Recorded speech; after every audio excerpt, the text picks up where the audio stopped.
ताजा खबर के दर्शकों का स्वागत है। हम इस समय शालीमार बाग में मौजूद है और इस समय हम जेएस नेहोल जी के पास में मौजूद है। मैं बता दूं जेएस नेहोल जी के बारे में, ये all India car dealer association के नेशनल प्रेसिडेंट है। आई रिपीट, नेशनल प्रेसिडेंट है। इनके इस एसोसिएशन के देश भर के कई राज्यों के अंदर ब्रांचेस है, कई अलग अलग राज्यों में, स्टेट में ये इनकी एसोसिएशन काम कर रही है। इनकी एसोसिएशन बेसिकली कार डीलर्स के ऊपर काम करती है। दूसरी बात मैं बता दूं, जीएस नोबल साहब के बारे में जो काबिले तारीफ बात मुझे लगती, पर्सनली मैं बता रहा हूँ, जिस समय कांग्रेस थोड़ा सा डूब रही थी, परेशान थी, उस समय में बहुत सारे लोग डूबते जहाज को छोड़ के चले गए। जीएस नोबल साहब बहुत आ गए, हाथ नहीं छोड़ूंगा, साथ नहीं छोड़ूंगा के तर्ज पे आज भी कांग्रेस में रहे, कल भी कांग्रेस में रहे।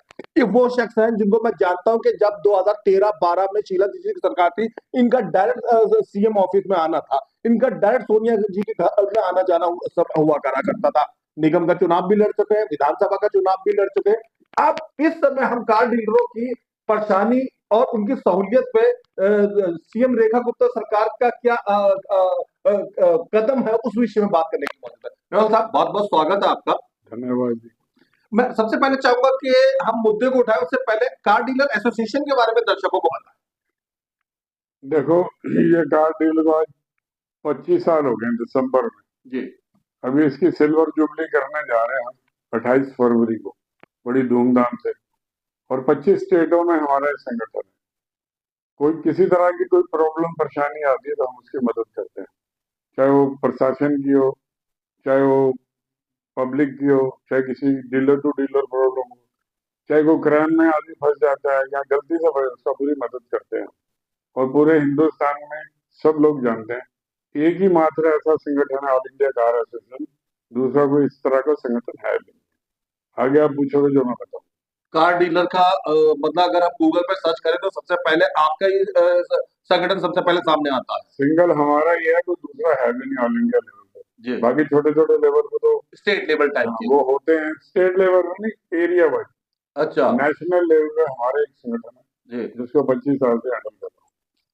सेकंड हैंड कार डीलर के लिए अभी सरकार ने लाल किला बम विस्फोट के बाद में कार डीलरों को रजिस्ट्रेशन अनिवार्य कर दिया है। इस विषय पे आप क्या कहते हैं? मैं सरकार का बहुत बहुत धन्यवाद करना चाहता हूँ और साथ में अपने मेंबरों का भी धन्यवाद करना चाहता हूँ, क्योंकि ये जो प्रक्रिया 2015 से स्टार्ट करी थी जी। नितिन गडकरी साहब के साथ बैठ के डिस्कस हुआ जी। तो वो अभी 2022 में ये लागू हो पाया था। जी। अभी इसके ऊपर पूरी तरह इम्प्लीमेंट नहीं हो पाया। जी। ये ट्रेड सर्टिफिकेट कैसे बना, क्या होना है, इसकी सारी जानकारी जानता हूँ मैं। जी। कैसे अप्लाई करना है, कैसे निकल के आएगा, कैसे इसमें क्या क्या फॉर्मेलिटीज है, क्या इसका बेनिफिट होगा, कैसे क्या होगा, हर चीज जो पूछेंगे मैं बताना चाहता हूँ। बेसिकली ट्रेड सर्टिफिकेट की मांग करी थी, पार्लियामेंट में पास नहीं हो पाया था, तब कांग्रेस की थोड़ी मजबूती थी। पार्लियामेंट में पास हो गया था, राज्यसभा में वो बिल नहीं पास हो पाया था, वो 22 में पास हुआ। उसके ऊपर पूरा पूरा इम्प्लीमेंट जहां जहां पे इन्होंने करा है, एनआईसी का भी उन्होंने पूरा एक सिस्टम बनाया, तो सब कुछ है। 29A के अंदर हमारे जो लोग हैं उसमें अप्लाई करेंगे। इस तरह की बहुत लंबी प्रक्रिया है, 29A, 29B, 29C और टिप रजिस्टर्ड, ये सारी जानकारी मैं जानता हूँ। लंबा बोलूंगा तो ये भाषण टाइप हो जाएगा। अब मैं माननीय दिल्ली के मुख्यमंत्री रेखा गुप्ता से आग्रह कर रहा हूँ कि समय दे दें, और मैं इस प्रक्रिया को आगे कहना चाहता हूँ कि वो करें, लेकिन कुछ हमारी भी बातें मानें। मैं सब लोगों को इसमें लाना चाहता हूँ, मैं ही नहीं लाना चाहता हूँ, सरकार भी लाना चाहती है इसमें। लोगों का हित भी है, देश का हित भी है, समाज का हित भी है। तो ये जितना क्राइम होता है वो टोटल 100% गाड़ियों से होता है, चाहे वो पार्लियामेंट पर अटैक हो, जम्मू कश्मीर विधानसभा के बाहर अटैक हो, चाहे अक्षरधाम पे अटैक हो, मुंबई में अटैक हो, वो पूरे जितने भी अटैक हुए, चाहे शराब लेके जाना या नशीले पदार्थ जाना या किडनैपिंग, बलात्कार, वो टोटल गाड़ियों से ही होता है। तो इसलिए ट्रेड सर्टिफिकेट लाने के बाद डीलर जो होगा, हमारा मेंबर होगा, उसकी पूरी रिस्पॉन्सिबिलिटी होगी, जैसे नई गाड़ी होगी। नई गाड़ी जैसे कंपनी किसी चलते फिरते को नहीं मिल सकती, अपने डीलर्स को भेजती है, डीलर पर आगे उसको नंबर लगा के देता है। इसी तरह ये हमारा जो ये ट्रेड सर्टिफिकेट है इसी तरह बना है, और ये हमारे यूज्ड कार डीलरों के बहुत बेनिफिशियल है। इसके नकारात्मक पक्ष की बात करते हैं। आम ग्राहकों का एक लंबा समूह कह रहा है कि अब इस मामले में अगर ये नियम लागू होता है तो ग्राहक को आरटीओ ऑफिस में खुद मौजूद होना पड़ेगा। हम जानते हैं कि सेकंड हैंड गाड़ी बेचने वाले लोग मिडिल क्लास भी होते हैं, कुछ ऐसा हाई-फाई सेलिब्रिटी तबका भी होता है। हर किसी की आरटीओ में मौजूदगी इस नियम के साथ में जो है, ये एक पेंच है। ये ये जो गृह मंत्री जी ने शायद अभी ये बम ब्लास्ट के बाद इन्होंने शायद नियम बनाया, ये ट्रेड सर्टिफिकेट के अंदर बिल्कुल लागू नहीं है। जी। क्योंकि स्टेट रही कि जब हमने पूरी जांच करी, मेरे पास गजट की कापी है, सब कुछ है, मैं दिखा सकता हूँ आपको। ये गजट की कापी है, ये भारत सरकार का जो गजट आया था इसमें सब कुछ था, इसमें हमने कुछ बदलाव भी करा है। तो इस तरह की सारी बात है। और ट्रेड सर्टिफिकेट जो होगा वो इस तरह का होगा, ये गुजरात का है, इसी तरह का ट्रेड सर्टिफिकेट है जो लोग लेंगे और काम कर पाएंगे। और ये 22 से ये लागू हो गया, लेकिन अभी पूरी तरह इम्प्लीमेंट नहीं कर पाए। जो लोग कह रहे हैं कि कस्टमर को पेश होना पड़ेगा, ऐसा भी ऐसा कुछ नहीं है। जो डीलर होगा अपनी दुकान से लेफ्ट टॉप से अपनी ट्रेड सर्टिफिकेट नंबर डाल करके गाड़ी मेल करेगा और गाड़ी 1 महीने के बाद आरसी उसके ऑफिस में आ जाएगी। कस्टमर का रोल खत्म हो जाएगा। जब कस्टमर गाड़ी बेचेगा वो डीलर के पास चली जाएगी, उसमें टीम ओनर बन जाएगा। इसकी पूरी प्रक्रिया जानता हूँ, शायद प्रशासन के लोग भी प्रॉपर जवाब नहीं दे पाएंगे, क्योंकि इस बिल को मैंने 10वीं बार पढ़ा, 10वीं बार में से चेंज करा है। कब से हम लगे हुए थे, ये होना बहुत जरूरी था। आज जो भी है गाड़ी, कुछ ऐसे लोग आते हैं गाड़ी बेची दुकान बंद करी चले गए, बाद में से 5 साल वो गाड़ी पे क्राइम हो जाता है, गाड़ी थोड़ी बंद हो जाती है।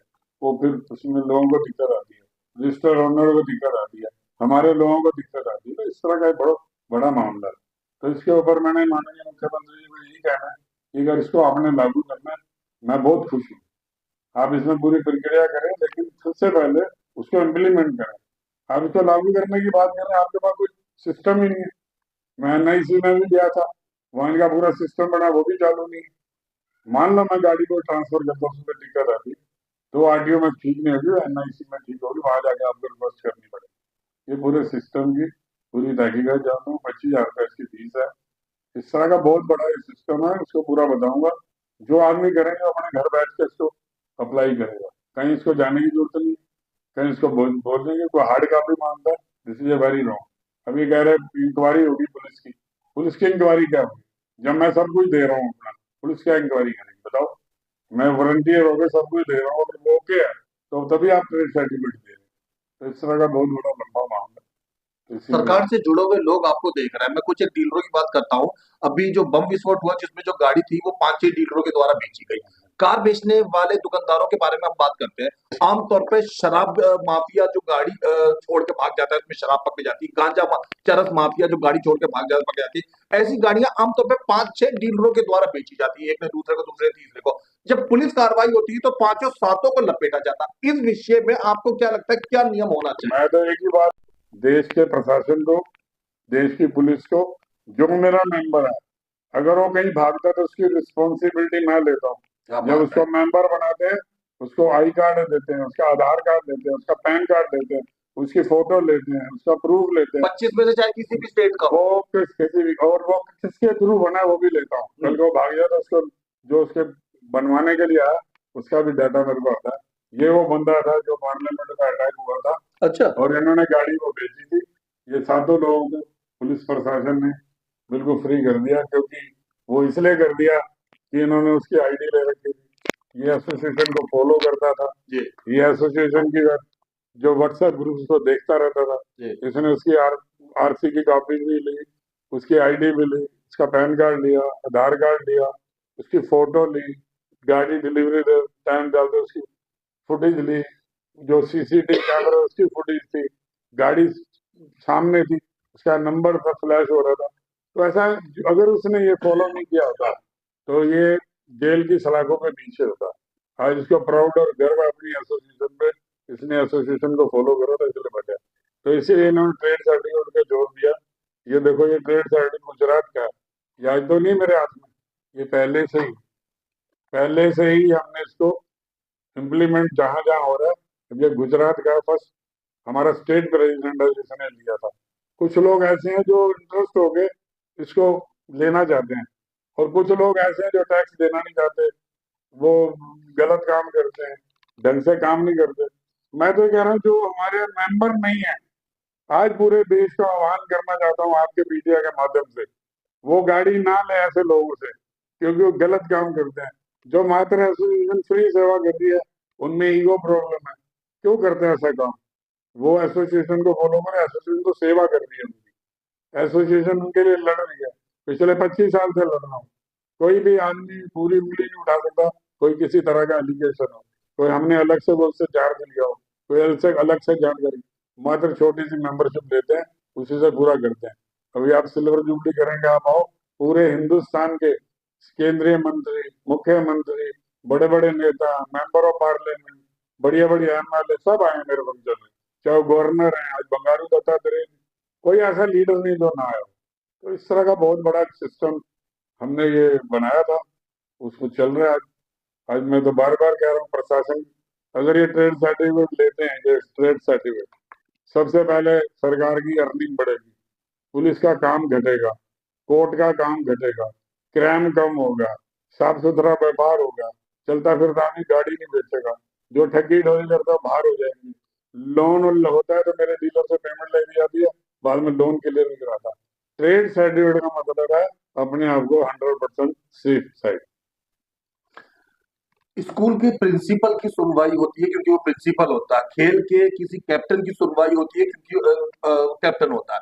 आप कार डीलर एसोसिएशन के नेशनल प्रेसिडेंट है, जाहिर सी बात है फैसले लेते समय सरकार आप जैसे लोगों के बातों पर विचार करती है। समस्या पर आते हैं, दिल्ली की फिलहाल बात करते हैं, वैसे देश भर की समस्या है। आमतौर पर कार डीलर, कार बेचने वाला दुकानदार जब ये काम शुरू करता है, ये कर रहा होता है, तो मजबूरी में उसको कार किसी ना किसी स्पॉट पे, किसी जगह पे खड़ी करनी पड़ती है। कंबल बेचने वाला कंबल बिछाता और कंबल बेचना शुरू कर देता, मूंगफली बेचने वाला मूंगफली बिछाता, कोई उसको कुछ नहीं कहता। कार बेचने वाले के आमतौर पे पुलिस का ऐसा प्रताड़ना सा बिहेव रहता है कि जैसे पूरी सड़क ही ले ली। इस मामले में आपको क्या लगता है, क्या सहूलियत सरकार को देना चाहिए? बहुत बढ़िया करा है सरकार ने, अगर रोड पे नहीं खड़ी होने देंगे। मैं सरकार के साथ हूँ जी मैं अपने लोगों के प्रति नहीं। जी मैं पिछले बहुत सालों से कहता आ रहा हूँ, आपको गाड़ी खड़ी करने के लिए एक यार्ड चाहिए, जी एक आपको ऑफिस चाहिए, जी दोनों के नक्शे भी लगेंगे इसमें, जी जो जेरोक्स कापी लगेगी, जी वो पूरा करने के बाद ही इसकी जो फॉर्मेलिटी है इसकी, वो सब पूरी डीलर ने करनी है, मेंबर ने करनी है, वो मैंने नहीं करनी। सरकार ने एक नियम बना दिया, उस नियम को मैं भी सलूट करता हूँ। सबसे पहले मेरे को अपनी दिल्ली सेफ चाहिए, उसके बाद अपना देश सेफ चाहिए, उसके बाद अपना प्रांत सेफ चाहिए, उसके बाद देश के लोग सेफ चाहिए। अगर क्राइम, अगर हमें ट्रेड सर्टिफिकेट लगे, क्राइम खत्म होगा ना, चैलेंज चैलेंज से कह सकता हूँ, क्योंकि गाड़ी बिकेगी नहीं। जो भी कोई गाड़ी लेने आता है, अगर ये मेरे मेंबर ने प्रूफ नहीं जुटाया तो कहाँ पकड़े थे उसको, निकल जाता हूँ। पार्लियामेंट में भी ऐसा हुआ था, वो लोग पकड़े गए थे, उनको फिर फांसी का ऑर्डर हुआ, उनकी गवर बना दी गई झाड़ के अंदर। ये सब प्रूफ की वजह से हुआ, जो एसोसिएशन को फॉलो करते थे उसकी वजह से हुआ। अभी मैं जम्मू कश्मीर गया था, यही मामला था सेम। वो कहते थे सारे, मैंने मिला जाके उनसे, आरटीओ से मैंने बातचीत की, मैं उसकी भी आपको पिक्चर दे देता हूँ, वो साथ में डाल देना। उनसे मैंने पूछा कि ट्रेड सर्टिफिकेट की पूरी परिभाषा आप जानते हैं? उनको मालूम ही नहीं था। फिर मैंने उनको सारी बातें बताई, वो कहते एक बार हमको हार्ड कॉपी दो, पुलिस वेरिफिकेशन करेगी। मैं क्या, ऐसा नहीं है। पुलिस जो सरकार के, गवर्नमेंट के ये बने हुए हैं, Aadhaar card, PAN card, ID card, address, voter card, ये सारे ही तो देने हैं उसमें, फिर उसका नक्शा देना है, हर चीज देनी है, तो कहाँ भागेगा वो? तो फिर उस बात के लिए कह रहे थे ठीक है, मैं क्या, मेरे सदस्य आएंगे, वो आपको आरटीओ में रजिस्टर्ड करेंगे, तो लोग मान गए।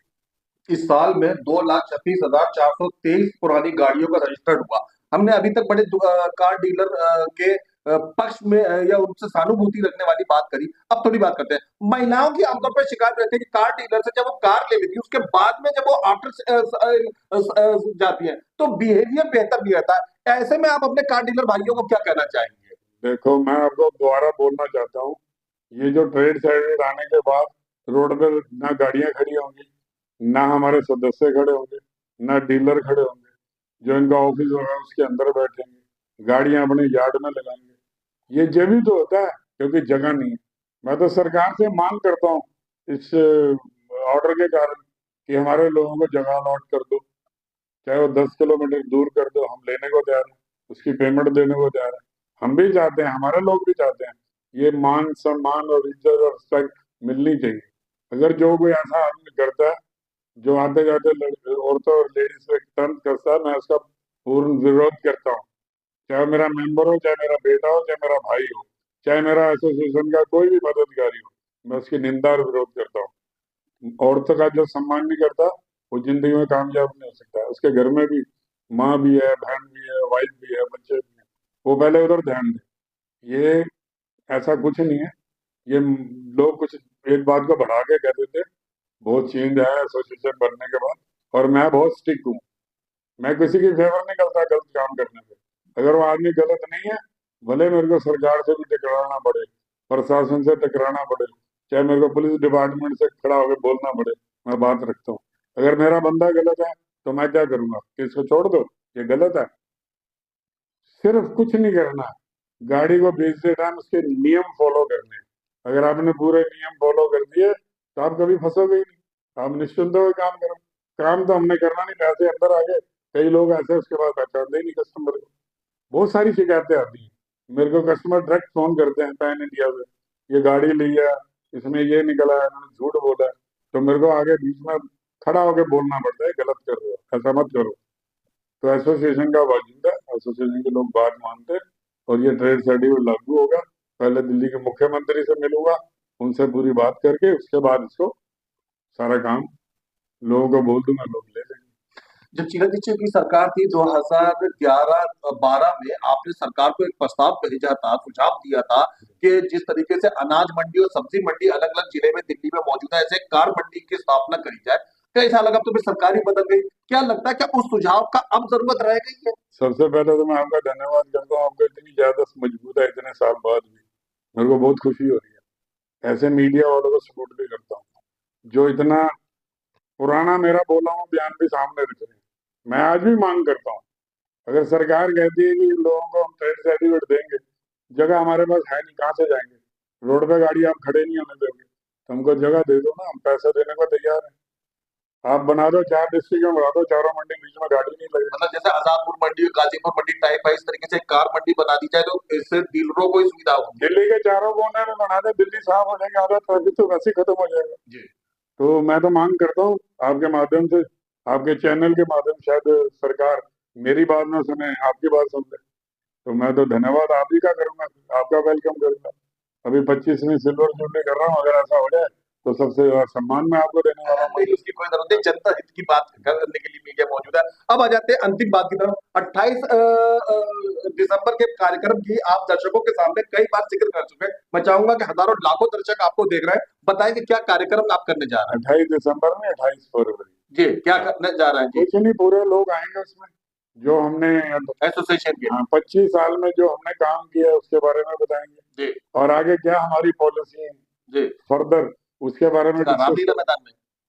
नहीं नहीं, यहाँ पीतमपुरा में जी जी। हाँ, तो उसमें हम करने जा रहे हैं। 25 स्टेट से कार डीलर एसोसिएशन पूरे लोग नहीं आते जी क्योंकि कुछ लोग साउथ इंडिया से, देखो आने में पैसा भी लगता है, जी जी इफ यू डोंट माइंड, जी। पैसा भी लगता है, टिकट भी लगती है, कहीं नहीं बुक करा पाते, कहीं की शादी होती है।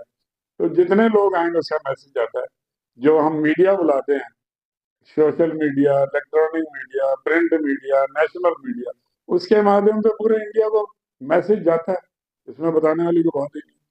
तो जो लोग आएंगे उसी में हम खुश हैं, जितने भी आएंगे। अब सारे लोग आए तो मैं भी नहीं संभाल सकता, फिर तो रामलीला ग्राउंड भी छोटा है। लेकिन फिर भी इतने लोग होते हैं कि लगता है कि जो 25 साल से एक संगठन चल रहा है वो बड़ी ईमानदारी से चल रहा है, जब इतने लोग इकट्ठे होते हैं तभी लोग मानते हैं। मैं तो कई बार कह चुका हूँ, ये जो मेरा पद है किसी और को दे दो, कोई भी तैयार नहीं, कहते आप ही फिट हो। तो मैं तो कई कई लोगों का एलिगेशन लग रहा है पैसे खा लिए, पैसे ले लिए, वो अपना नहीं। प्रभु पिता परमात्मा ने 10 नाखून की मेहनत की कमाई दे रखी है, उसी में मैं खुश हूँ, मेरा परिवार भी खुश है। अंतिम बात की तरफ आते हैं। भारत देश भर के लोग आपको देख रहे हैं, देश भर के कार डीलर आपको देख रहे हैं, चाहे वो आपकी संस्था से जुड़े ना जुड़े। नए वर्ष आने वाला, उसके उपलक्ष्य में क्या आप शुभकामना संदेश देना चाहेंगे अपने कार डीलर भाइयों को? मैं कार डीलर भाइयों की बजाय पूरे हिंदुस्तान के जो हमारे नागरिक हैं, हमारे कार डीलर एसोसिएशन की कार्यकारिणी, पूरे मेंबर हैं, सभी पार्टियों के नेता, सभी पार्टियों के कार्यकर्ता, पूरे देशवासियों को मैं नए साल की बहुत बहुत शुभकामनाएं देता हूँ और प्रभु पिता परमात्मा से आग्रह करना चाहता हूँ कि हमारे देश में, दुनिया में अमन, शांति व भाईचारा बना रहे। ऐसी मेरी दिल की इच्छा है। लोगों को रोजगार मिले, लोगों को ताकत मिले, लोगों को काम मिले और शांति मिलजुल के देश के अंदर अपना नया साल मनाएं। इन्हीं शब्दों के साथ जो भी आप आगे बोलेंगे, नहीं तो धन्यवाद करता हूँ। धन्यवाद। समय दिया उसके लिए बहुत बहुत थैंक यू।